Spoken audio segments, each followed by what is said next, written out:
Olá, primeiro ano. Hoje a aula vai ser sobre citoesqueleto e eu tenho uma novidade para contar para vocês. O professor descobriu aqui um aplicativo novo para gravar as aulas. Vou usar hoje pela primeira vez como um teste. Espero que dê tudo certo. Nesse aplicativo eu vou mostrar alguns slides para vocês, para que vocês consigam ver um pouquinho sobre os desenhos, tá? Só vou pedir um pouquinho da paciência de vocês, caso não dê certo, tá? Lembrando que eu estou aprendendo a mexer, né?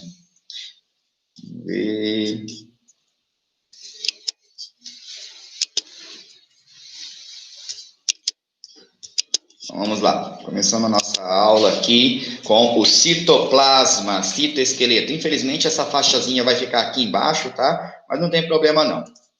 A respeito do citoesqueleto, na célula, então, primeiro ano, existem alguns compostos químicos que não têm membrana, então essas organelas aqui não possuem membrana, como todas as outras que nós já vimos. Nem o citoesqueleto e nem os ribossomos possuem membrana. O resto tudo tem. Então, desse citoesqueleto, ele vai funcionar como um arcabouço, uma sustentação para a célula. E eu vou pedir para que vocês desenhem esses slides contendo os 3 tipos de citoesqueleto. Eu vou explicar um por um para que vocês possam fazer o desenho da forma correta. Então, acompanhando aqui, ó, filamentos intermediários, microtúbulos e filamentos de actina. São 3 tipos de citoesqueleto diferentes, com funções diferentes. O microtúbulo é o mais espesso dos 3, é o microtúbulo. O filamento intermediário, ele tem esse nome porque ele tem um diâmetro intermediário entre esse microtúbulo, mais espesso, e esse filamento de actina, o mais fininho. Com relação a essa foto de cima, são 3 células, uma juntinha com a outra, aqui mais 3 e aqui mais 3. Essa estrutura circular aqui é o núcleo das células, tá bom? E ele está representado por cor diferente, né? Filamento intermediário está representado em azul, aqui também em azul. Filamento microtúbulo está representado em verde, aqui também está em verde. E o filamento de actina em vermelho, e aqui também está em vermelho, tá? E aí vocês já podem observar logo de cara que, além de eles terem diâmetros diferentes, funções diferentes, eles estão localizados em locais diferentes na célula. E é isso que eu vou cobrar na hora do desenho. Começando com o microtúbulo. Como que eu tenho que representar o microtúbulo? O microtúbulo, ele é um tubo oco, como se fosse um canudinho. Né? Se fosse pegar um canudinho assim, ele é oco por dentro, né? E aí ele tem essas proteínas globulares aqui, né, que vão se juntando para formar o microtúbulo. Pois bem, dentro da célula tem uma região, né, um centro de formação de microtúbulo chamado centrosomo. Centrosomo é um centro de formação de microtúbulo. Então, na célula tem um lugar, né, que dele vai crescer todos os microtúbulos, como aqui nessa imagem, tá vendo? Cada um desse risco aqui é um microtúbulo. Então, lembrando, olha só, vamos voltar aqui, perto do núcleo está o centrosomo. Observe que na hora de desenhar, o que eu tenho que fazer? Eu tenho que fazer um centrosomo verde e dele partir os microtúbulos. É dele que saem os microtúbulos para todos os lugares da célula. É isso daqui, moçada. Dentro do centrosomo tem aqui um par de centríolo. O centríolo fica dentro do citossomo. Esse aqui é um centríolo, esse aqui é outro. Então, lá dentro, tá, tem um centríolo. Como que é o centríolo? Ele é formado por microtúbulo também. Ele é formado por 9 triplex, por trio, né? 9 trio de microtúbulo. 1, 2, 3, 1, 2, 3, 1, 2, 3, 1, 2, 3. E é dessa maneira que é formado, né, o centríolo. Para que serve esse centríolo? Qual é a função dele? Ô, moçada, até hoje a ciência ainda não conseguiu descobrir ao certo a função desse centríolo. Muitos livros falam para vocês, vão trazer para vocês o seguinte, que ele participa da divisão celular. Não, ele não participa da divisão celular, não. Tá? Quem vai participar de verdade da divisão celular é o centrosomo. O centríolo está lá só de gaiato. né? Porque as plantas, por exemplo, elas também elas também fazem a divisão, né, celular, elas crescem, inclusive crescem mais do que a gente, mais alto, né? E as plantas não têm centríolo, ou seja, o centríolo não tem participação nenhuma na hora de fazer a divisão, tá? Aqui é o exemplo das fibras do fuso que nós vamos estudar, né? Na hora de fazer a separação dos cromossomos, esse conteúdo de divisão a gente vai ver no terceiro bimestre, né? Mas o que eu quero mostrar aqui para vocês é a participação do microtúbulo. Aqui está o centrosomo, dentro lá está o centríolo de Gaiato, né? Aqui também tem outro centrosomo, com o centríolo de Gaiato lá dentro. E aqui nós temos os microtúbulos. Lembrando que os microtúbulos saem do centrosomo. Vocês estão vendo? E aí ele se prende no cromossomo e depois afasta, né? Separa esses cromossomos aqui. Divisão celular, mitose e meiose, nós vamos estudar terceiro bimestre. Hoje é só para ver que o microtúbulo está presente ali. Outra coisa muito interessante é os prolongamentos dos neurônios. Acho que todo mundo já viu o desenho de um neurônio, né? Ele tem esse axônio aqui que eu estou mostrando na seta, né? Longo, então aqui tem o centrosomo em verde, lá dentro tem os dois centríolos de Gaiato, né? E tem o prolongamento longe aqui, ó, tá? De microtúbulo, tá? E eu coloquei uma foto aqui sobre a doença de Alzheimer. Pessoal, para quem não sabe, a doença de Alzheimer, ela acontece por um problema dos microtúbulos presentes nos neurônios. Eu estou mostrando aqui um neurônio saudável, com prolongamento, tá vendo? E dentro do prolongamento, os microtúbulos. Aqui ele está saudável, tá? Tem umas proteínas associadas, né? E ele consegue mandar a informação, né? A troca de informação. Aqui embaixo já é um neurônio de uma pessoa que tem Alzheimer. E observe como que é o microtúbulo dentro desse neurônio. Veja que o microtúbulo, ele não consegue se organizar, ele perde a organização normal. E é por esse motivo que não tem mais a troca de informação. E é por esse motivo também que a pessoa que tem o Alzheimer acaba tendo problemas com memória. Lembra da aula de complexo de Golgi, que brotava uma vesícula lá do retículo, ia para o complexo de Golgi, do Golgi ia para não sei aonde? Então, como que essa vesícula transitava dentro da célula? Através dos microtúbulos. Então, os microtúbulos são trilhos para o tráfego de vesículas. O que vocês estão vendo nessa imagem de baixo, lá atrás, lá no fundo, está desfocado o centrosomo. Aqui é um centríolo que está lá de Gaiato, tá? Do centrosomo parte o microtúbulo. E o microtúbulo serve como um trilho para essa proteína carregar essa vesícula enorme aqui. Então, o microtúbulo, tá vendo aqui, serve como trilho para a vesícula sair daqui e ir para onde ela tem que ir. Cílios e flagelos também tem microtúbulo, tem movimento, tá? Aqui tem uma célula pontilhada, tá? Tem um núcleo aqui dentro, e isso daqui são os cílios. Aqui uma célula do intestino, do intestino não, da traqueia, tá? Que também tem os cílios, porque no intestino não tem cílios. Tem o traqueia, que tem cílios, tá? Essa imagem aqui tem os cílios, olha aqui para mim agora, ó, como se fosse os cílios, assim, foi cortado dessa maneira. E aí a gente vê de frente. Então a gente vê que dentro do cílio tem aqui os microtúbulos. Esses aqui, cada um desses aqui é um microtúbulo.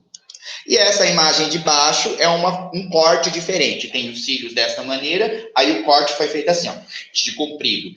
Esse de comprido a gente fala que é de longitudinal, tá? E aí a gente está vendo de frente agora aqui os cílios e dentro dos cílios aqui os microtúbulos. E a movimentação, né? Tanto o cílio quanto o flagelo se movimentam. O flagelo se movimenta mais nesse sentido de rotação, estão vendo? E o cílio mais no movimento de chicote, como vocês estão vendo aí. É só uma curiosidade, tá? Fato é que cílio e flagelo têm movimento.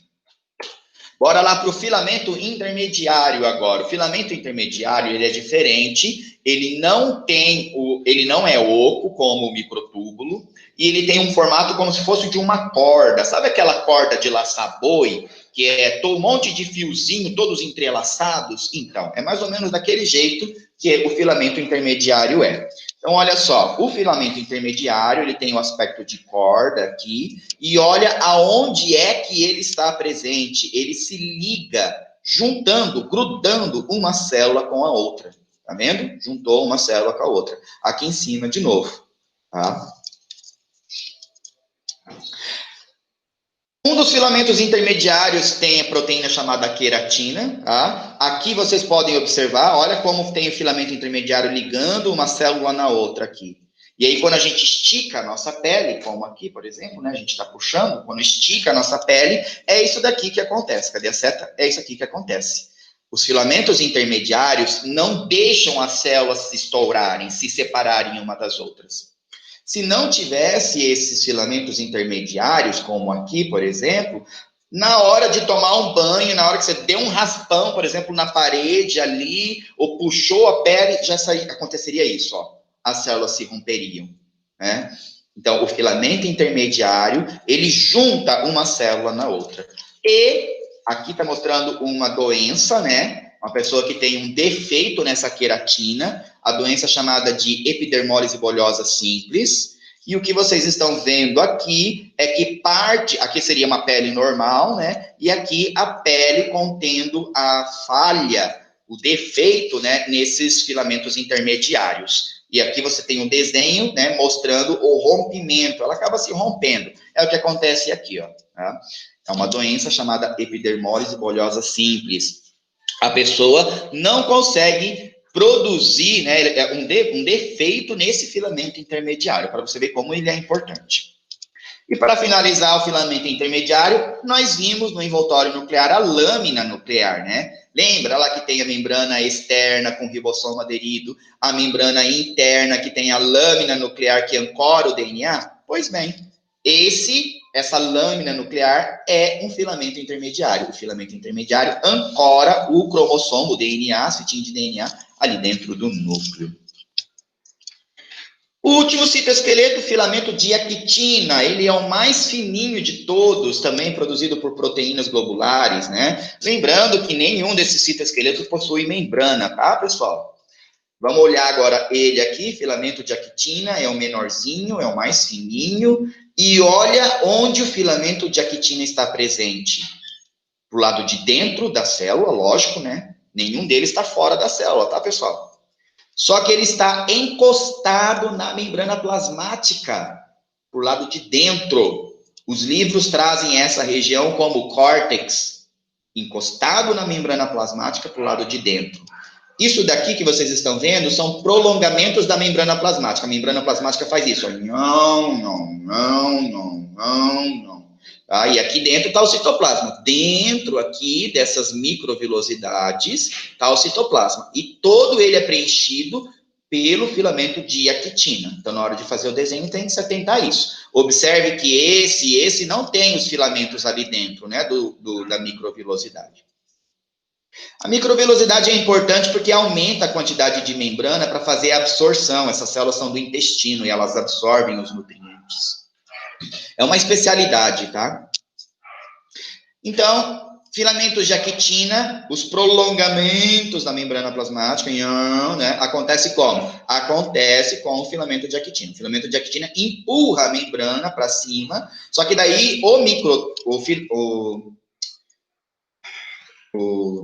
a microvilosidade não é móvel, é estático, parado. Só o cílio e o flagelo que se movem.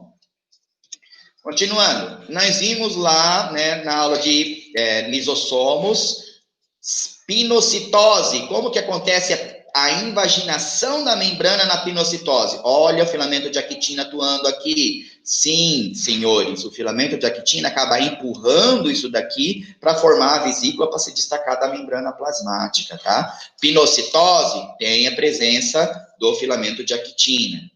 Fagocitose, que também nós vimos lá na aula de lisossomos, também está o filamento de actina. É ele que empurra a membrana plasmática para poder englobar o componente e trazer para o citoplasma. Essa foto que vocês estão vendo aqui é um glóbulo branco. Ela está englobando duas bactérias ao mesmo tempo. Isso daqui é a membrana plasmática do glóbulo branco. Ele projeta. Como que ele projeta? O filamento de actina que empurra. Para mudar o formato das células, né? Algumas células, elas, por exemplo, os glóbulos brancos que estão presentes no sangue, eles podem atravessar, sair do vaso sanguíneo e atuar lá no tecido que tem a infecção, né? E como que eles fazem isso? Eles rearranjam todo o formato redondinho que eles têm, ficam achatados, eles se projetam esses filipódios aqui, tá vendo? Como que ele muda de forma? Lá dentro do citoplasma tem o filamento de actina que vai fazer ele mudar o formato. E por último, o deslocamento da célula. O deslocamento da célula. Olha só, como que a célula consegue se deslocar? Aqui é um pseudópode. Eu vou mostrar depois para vocês um pseudópode. Pseudo, falso. Podes, pés. Falsos pés. Tá? Então, o filamento de actina empurra a membrana plasmática para frente, fixa no chão e a parte de trás retrai. E é assim que a célula consegue se mover. Eu lembrei agora que eu tenho um videozinho, eu vou procurar ele aqui. Eu tenho um videozinho que eu mostrei para o segundo ano, aqui, ó, na ameba, pseudópodes. É como que a ameba se movimenta, é um protozoário, tá, pessoal? E olha só, ela consegue ir para frente projetando a membrana plasmática e essa parte de trás aqui se retrai. Agora, olha só, se acontecer dessa célula, dessa ameba, né, não conseguir, vamos supor que eu injeto aí uma substância, pergunta de prova, hein? Se eu injeto uma substância que impede a polimerização desses microtúbulos, desses filamentos de actina, desculpa, mais uma vez. Veja, se não tem o filamento de actina, se não consegue formar o filamento de actina, a célula não anda. A célula não anda, a célula não faz fagocitose, a célula não vai se alimentar, a célula morre. Resumida, é isso. Tudo bem? Pessoal, nossa aula de citoesqueleto, ela chegou ao fim. E aí eu quero mostrar só uma curiosidade para vocês, só uma curiosidade que não vai cair na prova, de uma organela chamada peroxissomos. Peroxissomos foi a última organela a ser descoberta na célula. Tá? Ela, até então, o pessoal confundia muito com os lisossomos, porque tinha um material dentro, né? Mas acontece que depois descobriu que ela tem outro tipo de enzima, tá? E ela produz peróxido de hidrogênio, que é a água oxigenada. Por isso, peróxido de hidrogênio, peroxissomo. O nome peroxissomo é por causa do peróxido de hidrogênio, tá? Ela foi uma organela descoberta na década de 60, foi a última organela a ser descoberta, e eu tenho aqui uma aplicação sobre essa organela. Ela é uma organela responsável na bioluminescência dos insetos, de animais, como, por exemplo, do vagalume, que ele libera essa luzinha. Essa luzinha é produzida pelo peroxissomo, tá? E uma doença chamada adrenoleucodistrofia. Mais uma vez, adrenoleucodistrofia. Tá? É uma doença que ela está relacionada aos neurônios. Os neurônios, eles acabam perdendo a função. E aqui nós temos um filme, né, que foi produzido em 1993, chamado Óleo de Lorenzo. É um filme bastante triste, contando a história de um menininho que tem essa doença e ele acaba perdendo o movimento das pernas, dos braços, da língua, né? Eu tenho aqui para mostrar para vocês. Vamos ver, Óleo de Lorenzo. O filme foi lançado em 1993, mas a história, ela aconteceu em 1960, tá? Foi por causa dessa historinha, é um fato real, tudo bem? Foi por causa dessa historinha aqui que os médicos acabaram descobrindo esta organela que até então ninguém sabia da existência dela. Óleo de Lorenzo é um filminho antigo, né? Acho que vocês não tinham nem nascido ainda. Vale a pena assistir, é um pouquinho triste, né? Mas os pais dos meninos acabam assim fazendo uma pesquisa muito intensa, os médicos começam, né, a acompanhar essa doença rara, que até então ninguém sabia direito o que acontecia, e nessa época de 1960, vamos ver se tem a sinopse aqui, não fala que a data, mas foi mais ou menos na década de 60, que os os pesquisadores, os biólogos, né, descobriram a organela que até então era inexistente, tá? Então, pessoal, por hoje a aula é só isso. Citoesqueleto tem aquele slide para desenhar e olha só, é um slide só, mas tem muita informação para que vocês representem aí, tudo bem? Um abraço, moçada.